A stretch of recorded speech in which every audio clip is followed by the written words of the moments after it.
Let's demonstrate how to calculate the power that we need, and we'll be using a power supply calculator to figure out the wattage, the total wattage required for all the components within a computer. And I'm just going to make up the system as we go.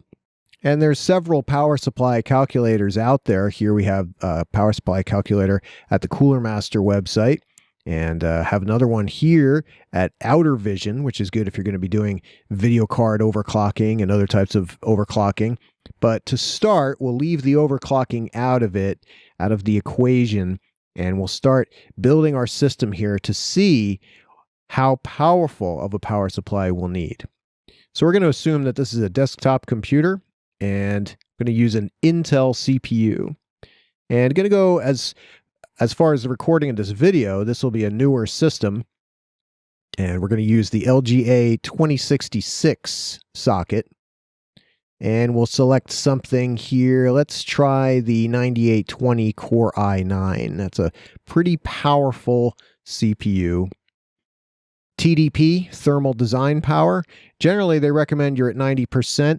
If you're going to be doing overclocking or really taxing your CPU or heavy-duty gaming and stuff, and heavy-duty design, those types of things, lots of video rendering, you might want to bring it up to 100% TDP.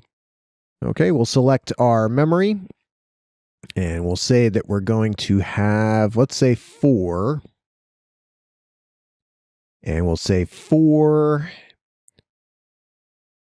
gigabyte. Yeah, let's bring it up to 8 gigabyte. 4 8 gigabyte DDR4 modules so that we can have a quad channel installation. Okay, then we'll select our video card. I'll go with NVIDIA. You know, yes, I'm doing Intel and NVIDIA for this. And we're going to do one card.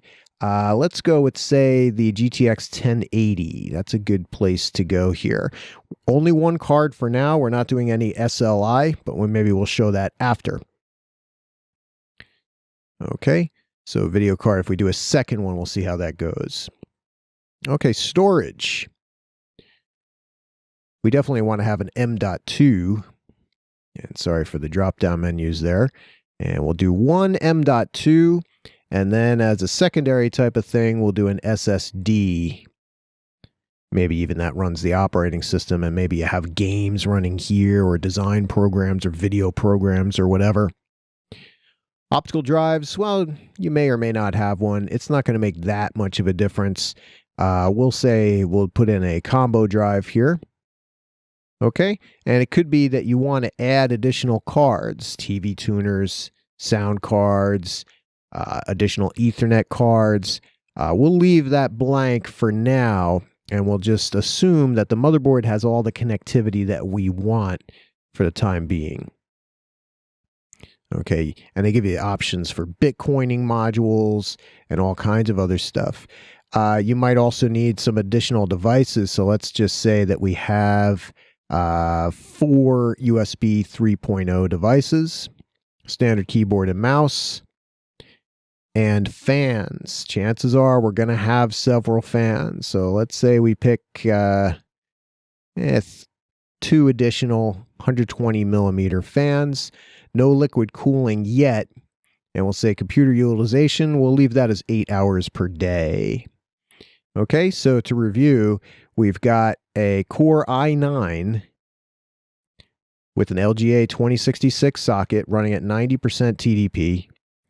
32 gigs altogether, 4 sticks of DDR4, quad channel setup, a GTX 1080 video card, an M.2 card for our SSD, and then a separate SSD, the 2.5-inch SATA drive, a combo optical drive, and 4 USB devices and keyboard and mouse, 2 fans. So then we can go down and calculate it. And it tells us, hey, recommended wattage is 567. Now, a good engineer always overplans a little bit, does a little bit higher than what you really need. So you definitely would want a 650 watt. They recommend a 750 watt. And they give an example here. But let's say we did go with 650. Probably would work. Here's an example of a 650 watt power supply from Corsair. And this is a real heavy duty power supply, long lasting and efficient, quiet power, quiet fan. And it's partially modular. You've got connections going out to the motherboard and so on, and then some inserts here, some modular inserts for devices. So that's a 650 watt, but we could always increase that and go with, say, 750 or 850.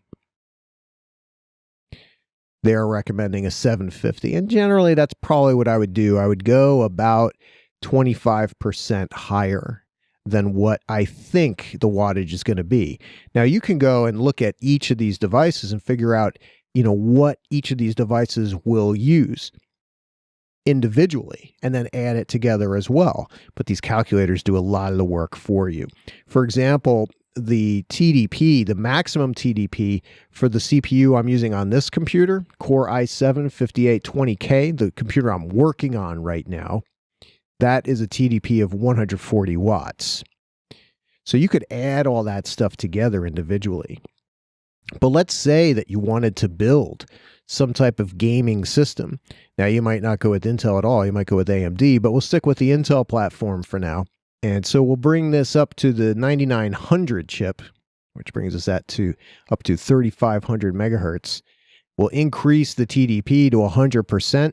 If we're going to do super duper gaming, we'll do that. We'll leave the RAM as is, but we'll include a second video card. And we'll turn on SLI so we can actually select that. And we'll do another GTX 1080, because if you ever do this, you want the video cards to be the same. And SLI means that you're going to connect the two together so that they can work in conjunction with each other. Perhaps we'll do two M.2s. Maybe they'll be set up as RAID 0 and then a separate SSD altogether.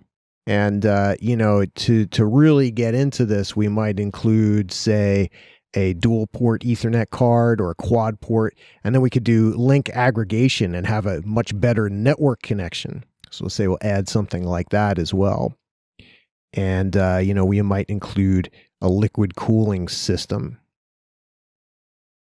You might not need these fans. I'll just change that to 1 for now. Okay, and we'll calculate our new, more powerful computer. And look at the amount. It goes all the way up to 780 watts required. So they recommend 1,000 watt PSU. And usually that's pretty common. That's typical. If you're going to have a gaming computer, or you're going to have a heavy duty computer aided design computer or something like that, then 1,000 watt power supply is generally what you're going to want. And here's the other thing. That's going to utilize 6 or 7 amps on a circuit. So really, if you're going to do this kind of thing, it's a good idea to have a dedicated circuit for your computer workstation as well. All right. So there's a little bit about power calculations, and always figure out what the wattage is going to be, but plan to go beyond that.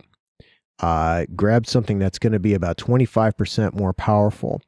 And especially if you're not sure, later on you might add a video card or something like that, and you really don't want to have to add another power supply and change the power supply out and all those connections.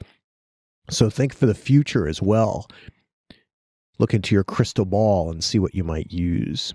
All right, so there's a little bit about power supply calculations, and that's it for this video.